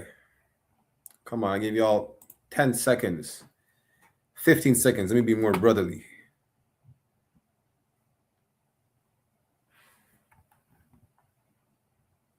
"15 seconds, and then I'm gonna give y'all the precept. I'm gonna give y'all 3 precepts, right? And really, that repeats itself throughout the scriptures. You understand? Did we pass the 15 seconds? I think so. Let me just give it for time's sake, right? Let's go to Exodus chapter 19. Let's start at verse 3. Exodus 19 and 3. What is it? Deuteronomy 30 and 16. Hey, I say I'll give y'all one more try. So let's go Deuteronomy 30 and 16. Yeah. Deuteronomy 30, verse 16. This is not the specific one I was talking about, but Most High in Christ. There you go. Deuteronomy 30 and 16. That's a perfect one. It says, in that I command thee this day to love the Lord thy God, to walk in his ways, and to keep his commandments and his statutes and his judgments. Most High in Christ. Give a hand to Isaiah. That's one of them. That's not a specific one, but yeah, I only did one. Most High in Christ. That thou mayest live and multiply, and the Lord thy God shall bless thee in the land whither thou goest to possess it. That's it. The Lord give us the blueprint. What do you mean? Like, come on, man. It's like, it's not even like we don't know. Adam knew, yo, don't do this. Now he did it, and now we have to work. It's as simple as that. Just obey. That's it. Ain't no going back and forth. And don't blame someone else for your mistakes. Adam tried to blame Eve. He blamed the serpent. Both of y'all, regardless of who you're blaming, you didn't listen. That's the point. You decided to do something else, to follow after the heathen. You decided to follow, to go against what you were told to do or not to do. That's the point. The Lord gave us the blueprint right here. The Lord gave us the easy way. Let me give you all 3 precepts, right? Most High in Christ, that's a perfect one. Deuteronomy 30 and 16. This is all you have to do. Want to be blessed? No sweat. Just obey and be rewarded. That's what it says. Let's start in order. Exodus chapter 19, verse 3, right? And Moses went up unto God, Salakia. And the Lord called unto him out of the mountain, saying, Thus shalt thou say to the house of Jacob, and tell the children of Israel. This is what Moses had to tell the nation. This is the word of God. Again, just like God didn't speak directly to Eve, he spoke to Adam. Just like he spoke to Moses, and Moses passed down the message. You understand? Verse 4, ye have been seeing what I did unto the Egyptians. You see what I did? Right? And how I bear you on eagle's wings and brought you unto myself. Verse 5, now therefore, if ye will obey my voice indeed, keyword if you obey, here's what happens, and keep my covenant, which is the contract. In the contract, you have 2 ends of the contract. You understand? Then ye shall be a peculiar treasure unto me above all people, for all the earth is mine. There's one precept you could use as well. You're supposed to be above all nations if we obey. You could precept that with Deuteronomy, was it 7 and 6, I think. We're a special people above all people. We're supposed to be that if you will obey. That's what it says. Now, therefore, if you will obey my voice, meaning what? We're at the bottom of the barrel because we don't obey. Listen, people make it seem like, you see, when we talk about the love of God, I'm just paraphrasing. 1 John 5 and 3 says, the love of God is to follow the commandments. The commandments are not grievous. All you have to do is listen. You have to love Mexicans. You have to love natives. You have to not worship voodoo. You have to not eat pork. You have to not be a homosexual. Is it difficult to just love women? Is it difficult to not eat pork, to not eat shrimp, catfish? I was going to say rats. Listen, we're not Chinese. Catfish, crab, lobster. Is it difficult? How is it difficult to love Mexicans who you were on the plantation with? How is it difficult to love Native Americans who you were on the plantation with? Is that difficult to not want to kill one another? You understand? Is that difficult that once you sleep with that man, you don't sleep with any other man? Is it difficult to sleep with a woman and to keep her? That doesn't mean you're never going to argue. But there's laws, there's a blueprint for how to deal with it if we have any problems. You understand? The law is not difficult to follow. We just decide not to do it. That's it. All Adam had to do is to not follow the heathen. And he still did. All Eve had to do is to obey instructions that was given to her. And she still didn't do that. Now the repercussions now, listen, you're gonna be painful to give birth. And you really can't really complain. All you had to do is to listen. Adam didn't listen. He said, yo, God said, what did you do? He said, yo, it's that woman's fault and you gave her to me. God said, I ain't trying to hear that. Check her. She didn't listen. You give her a check-in. No, I have to check you. Listen, you thought it was that easy to blame her and me? I said, no, I ain't trying to hear that. Listen, you're responsible because you didn't listen. She's responsible trying to blame the serpent, but she didn't listen. Y'all are both guilty. You understand? So let me not be too long-winded. Let's go to real quick Deuteronomy 28:1. That's the specific one I was asking for, right? But Isaiah, it says the same thing regardless. Deuteronomy 26:1. Again, and it shall come to pass, meaning it will happen. If thou shalt hearken diligently unto the voice of the Lord thy God, is what happens. If you obey, to observe and to do, meaning you observe, you understand, you study, and you practice. To do something is an action. To do all his commandments which I command thee this day, that the Lord thy God will set thee will set thee on high above all nations of the earth. Y'all can read down to verse 14. It breaks down the blessings. We're not going to do that for time's sake. But if we listen, if we obey, we're rewarded. We go to verse 15. Now, on the other hand, what if happened if we disobey? But, meaning, listen, from verse 1 to verse 14, the blessings. That's what happens if we obey. Now, verse 15.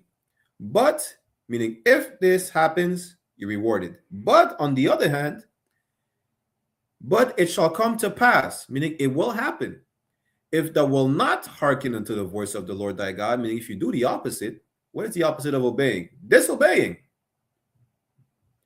To observe to do all his commandments and his statutes which I command thee this day, that all these curses shall come upon thee and overtake thee. You obey, you're rewarded. You disobey, you're reprimanded. It's that easy. Damn. Let me give you the other precept for time's sake, right?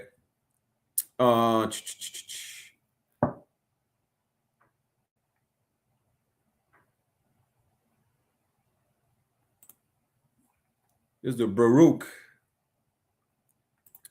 chapter 2, verse 1. Therefore, the Lord had made good his word. What does it mean he made good his word?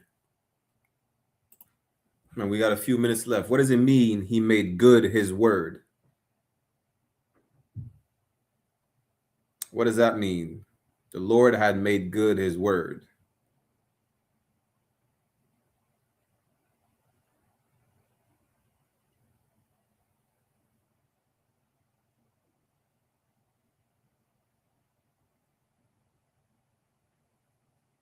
What does it mean to have made good his word? What did the Lord say in the first place?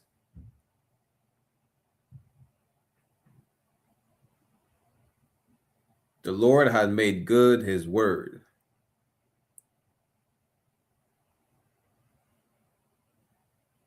Come on, we have a few minutes left.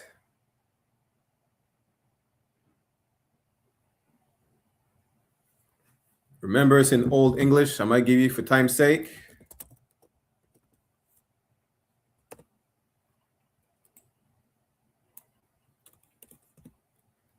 What does it mean that he made good his word?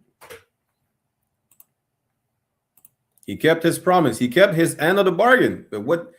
And let's keep reading. Most High in Christ. You understand? Baruch chapter 2 and 1. Therefore, the Lord had made good his word, which he pronounced against us.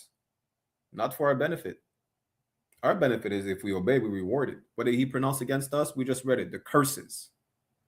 And against our judges that judged Israel, and against our kings, and against our princes, and against the men of Israel and Judah. Boy, come on. Just for edification purposes, to make good is to succeed, to fulfill a promise, or compensate for a loss. You understand with the context. In that case, is to fulfill his promise. He honored his end of the bargain. He told you, yo, if you listen, you're rewarded. If you disobey, I'm gonna curse y'all. Y'all gotta get punished. And yeah, he did. Because we didn't fulfill our end of the bargain. To bring upon us great plagues, such as never happened unto the whole heaven. Listen, you think, damn. Listen, verse 3 is talking about literally eating our kids. You understand? Something that has never seen, right? Under the whole heaven. as it came to pass in Jerusalem, according to the things that were written in the law of Moses. What is the law? All we had to do is obey. That's it. You understand? Let me put the sign out links in the chat. We'll definitely do a part 2 next week. Right. Izan said, quick question. Salaki, sir, did Adam have other wives? If I recall, he only had Eve, if I recall correctly. Let me see.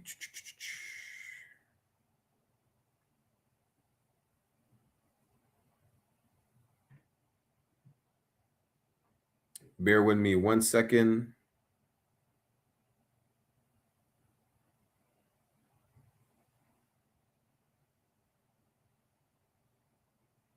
Yeah, it doesn't say.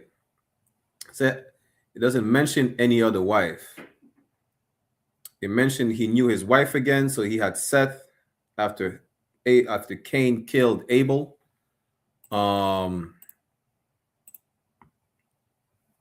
So it doesn't mention that Adam had any other women. You know who did? Jacob, our forefather. That's who did. David, Solomon. That's who did. Who did it? Who else? Abraham. Did Isaac have another wife? I don't recall, but Abraham didn't. Right? Let me get to, can I go to one more precept? Matter of fact, let's go to one more precept, right? Let's go to 1 Maccabees chapter 1. We're going to end it with this, verse 11. Any other question before we end the class? Y'all make sure y'all put it in the chat right now, Babu Kushat. If not, y'all save it for next week. 1 Maccabees chapter 1, let's go to verse 11. Now, this is one of my favorite precepts to show you that, yeah, when we follow the heathens, we're destroyed. You know, the book of Judges. Damn, good night. There's so many precepts to show you that every time we follow these heathens, we're destroyed. Since Adam, because that happened since the Garden of Eden. All we have to do is obey. And we wouldn't have to work. We wouldn't have to get life being difficult. What we have to do is don't eat pork. Don't follow the heathens. That's the point. 1 Maccabees, what did I say? Chapter 1, verse 11. In those days went there out of Israel wicked men. For context, this in the time of the Maccabees, when the Greeks ruled over us. Y'all can read all from the beginning of the chapter under Alexander the Greek. Today they call him the Great. For white people, maybe he was. But for us, absolutely not. In those days went there out of Israel wicked men. What did we just read earlier? Those shepherds, those dumb dogs. That's what it's talking about. Who persuaded many, saying, let us go and make a covenant with the heathen. They're doing the same dumb things that was done since the Garden of Eden. Ever since. That is not new. You understand? That are round about us. Just like in the Garden of Eden, the trees that were round about the garden, the round about Adam. These were other nations. Those leaves that Adam and Eve covered themselves with were other nations' culture. I'm gonna break that down next week. Make sure if I forget, y'all remind me. But I'll break down about the trees and the leaves, right? For since we departed from them, we have had much sorrow. We think we need these people. They need us. We make the world go around. You understand? Did you know that the sewer system were modeled after the irrigation system of the Mayan or Inca Empire? I forgot which one. If it wasn't for that, listen, if it wasn't for the tribe of Issachar, for the tribe of Zebulon, right, for the tribe of Asher, all a person would still be throwing piss and feces out the window. Literally. That's what they did. That's why they got the Black Plague. That's why they had so many diseases in Europe, because they don't have any hygiene. We taught them hygiene. And we thinking, yo, we're sad. We're miserable without these heathens. We're not. Every time we follow these heathens, we were destroyed. And they know that. That's in the book of Judith, chapter 5, verse 20. Right? It says, if there's an error within Israel, the heathens are going to overtake us. Right? Verse 12. So this device pleased them well, meaning they came to a consensus like, yeah, you know what? We're going to go to the Greeks. We're going to adopt their culture. Don't you know that once you assimilate to a nation or you integrate, you enter into that nation, you enter into their custom. You understand? You leave yours out, but you enter into theirs. And their culture goes against yours. When you assimilate, you basically absorb their culture like a sponge. All that filthiness, you absorb it. And you say, you know what? Yeah, we're going to follow white people. That's exactly what it says right here. Because the Greeks were Caucasian. Or they call them the Macedonians. Verse 13. Then certain of the people were so forward herein. They're like, yeah, this will down with the plan. You know, being forward is being direct. Sometimes have you heard someone say, you're too forward with it. You're too direct, man. You're sometimes, especially Benjamites. Sometimes something we say, sometimes like, yo, damn, that's crazy. Crazy. Vernacular. They were forward with it. They were like, yo, they didn't blink. Like, yeah, you know what? They were so down to it. Here's what happened. That they went to the king who gave them license to do after the ordinances of the heathen. They're like, yo, they went to the chief. They ain't like, yo, let me talk to the secretary and like, yo, we adopt. No, they went to the chief head. They're like, yo, listen, we follow you guys now. They went directly to the boss, say, yo, whatever we got to do, we do it. You know, we want to be like you guys. We're miserable. You know, y'all partying, celebrating Christmas and Bacchanal, however they called Christmas back then, Saturnalia. Who knows? Who cares? Who gives a damn, right? Whatever holiday, y'all having drunken orgies in the middle of the streets. Y'all thinking y'all want to partake in this. Y'all went directly to the king like, yo, want to be part of the party too. Whatever we got to do, let us in. The king don't give a damn. The heathens know they can overpower you and overtake you when you don't follow the law. So why would he give a damn whether or not you follow him? And that's the problem. See, just like the serpent did not force Eve into disobeying the law, Eve did not force Adam. We did it ourselves. You understand? It says obey, or if you obey or if you disobey.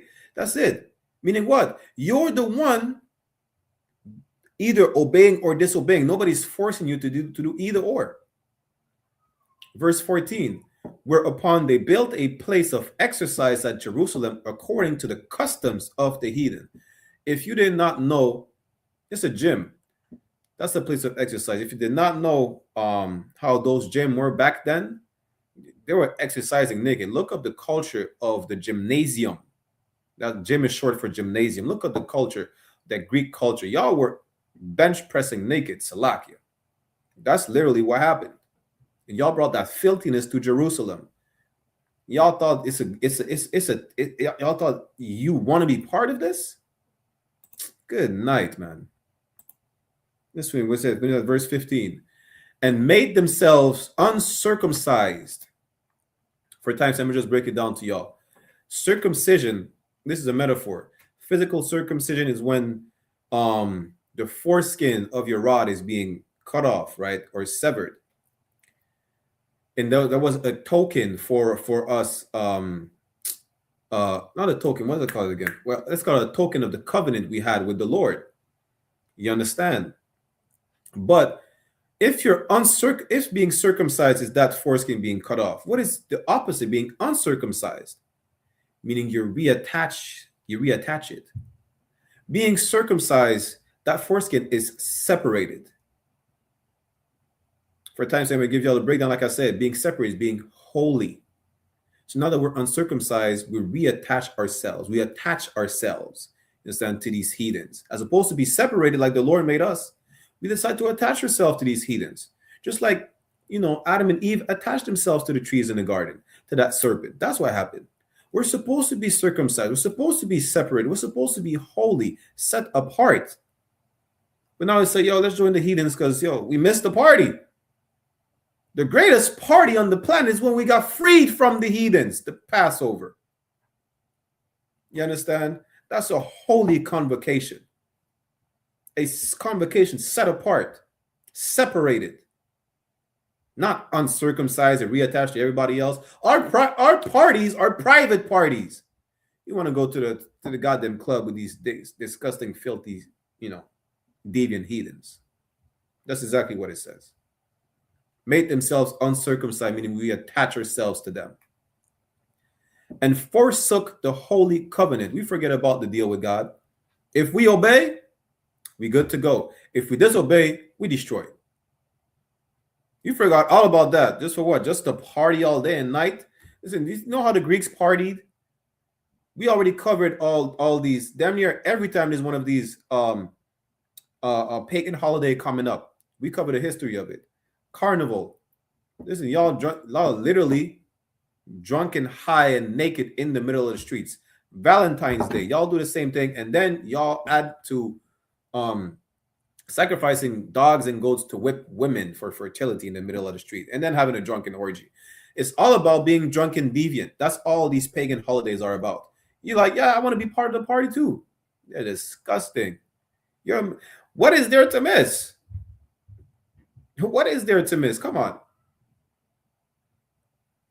You understand? There's apparently a new virus. It's a fungus. It was sexually transmitted, apparently. I just read that. I had to go over it. And I'm like, damn. Apparently they cured AIDS. Guess what? The Lord made a super AIDS. Yes, that's what y'all want. That's what happens when you go to these deviant parties. You understand? The Greeks had that. The Greek culture was Epstein culture. Y'all didn't know that? Look up pederasty. It was then adopted by the Romans, and all that they got from the other nation, the other heathens as well. Who cares? That's not the point. The point is you're supposed to not partake in this. You're supposed to have your own private party as opposed to jump into that public cesspool of disgusting filthiness. Y'all wanted to. That's integration right here, by the way. The white woman said, "Why did we integrate to share the same fountain and the same toilet seats? Was that really worth it?" Now ask yourself that during the time of Maccabees. Was that really worth it? You just, we adopted the heathens. We made a covenant with them. So what? To join the party, be a deviant, and then you were still being slaughtered. We already went over that. We could then go over that every brotherhood class. We are to be segregated. We are to be holy. We are to be circumcised. We are to be set apart. When we attach ourselves to them, we're destroyed. When we follow the heathens, we're destroyed. Following the heathens since the Garden of Eden is the reason why we're destroyed. Let's finish the verse. And made themselves uncircumcised and forsook the holy covenant and joined themselves to the heathen and were sold to do mischief. You understand? Yeah, it says super AIDS is crazy, but that's a fact though. That's a fact. Y'all look it up. I forgot what's it called. I just call it super AIDS. But the point is this. We always had the blueprint. The problem was always to not follow the law. The Lord told us what the problem would be. Since Adam, the Lord said, yo, y'all just listen. Just listen. And that goes for everything, You make a mistake and you realize, maybe I should have just listened to what my camp leader told me. Just listen. That's it. If you listen, listen to the men above you. You know who made that mistake to not listen to the men above? Eve did. Eve. You know who else? Adam did. The Lord is a man of war. Adam did not listen to orders that was passed down to him. He didn't. Who else didn't listen? And who else was not patient? All of us.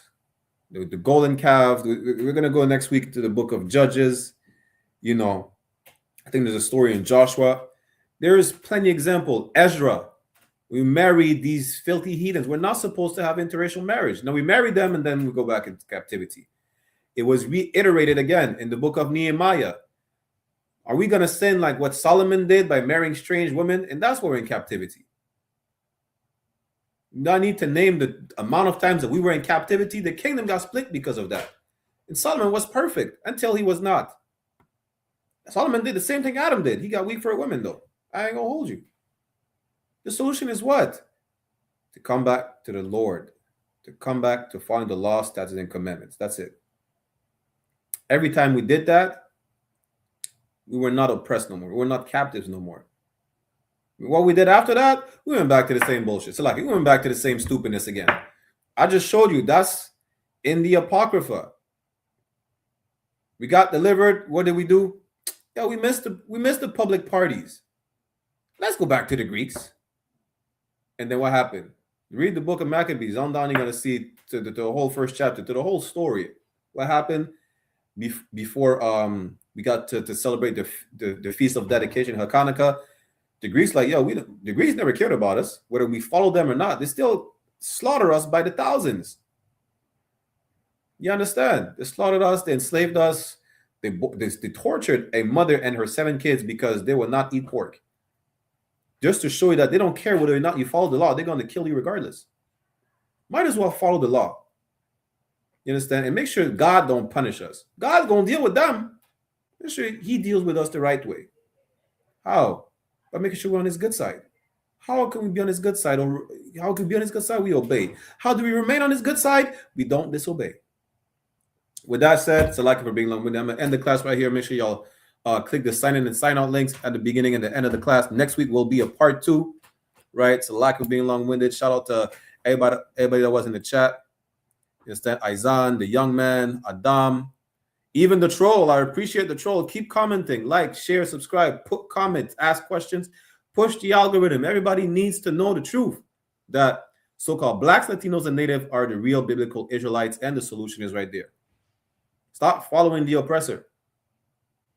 Nothing new under the sun. We did that since the beginning of times, since the Garden of Eden. It's time to do the right thing. You understand? With that, I'm going to get the security announcements. We'll end the class. So y'all tune in to John Muhammad's Scripture Breakdown class right now on One West online classes or I.S.U.P.K. One West online classes. Y'all will find it. Regardless, make sure y'all tune in. And we will be back next week, Israel. The water again is Shalom. Get the security announcements.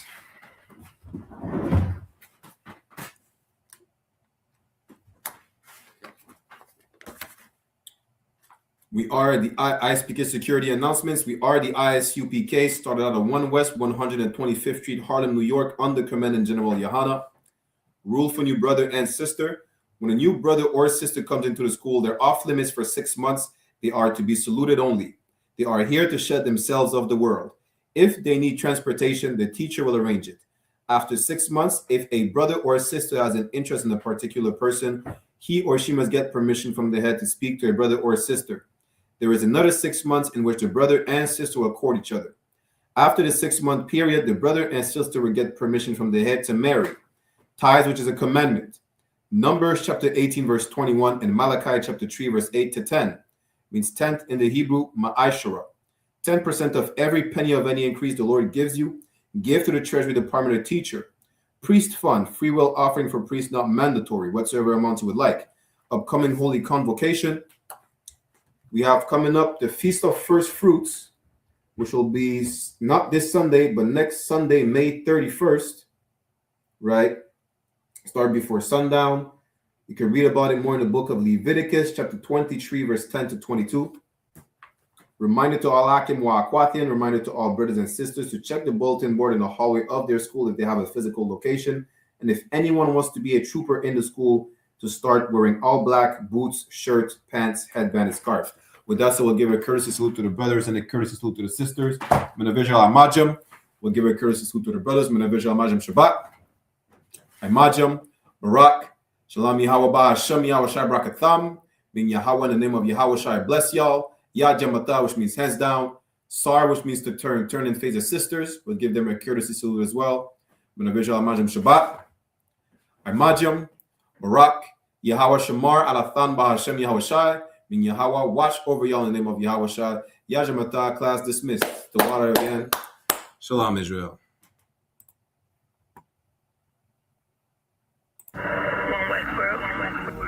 Check me out, dog. Roll the window up, man. The water.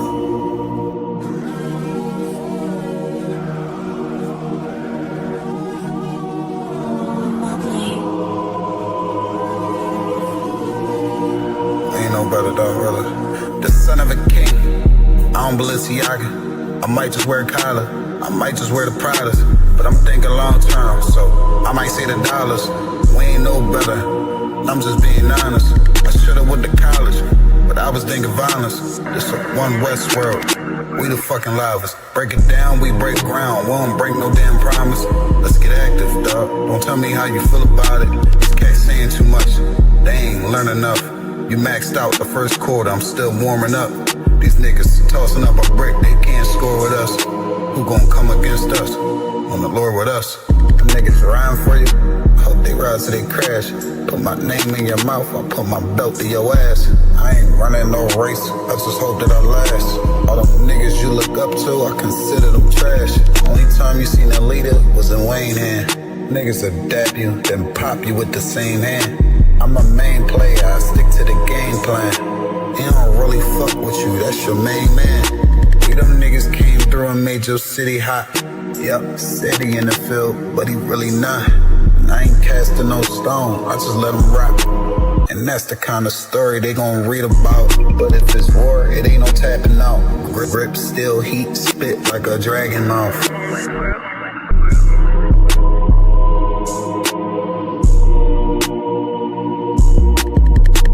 Hey, listen, brothers and sisters, man. If you like what you hear, hit the subscribe button, man. Subscribe to this channel. And also, please, go to isupk.com and pay your tithe.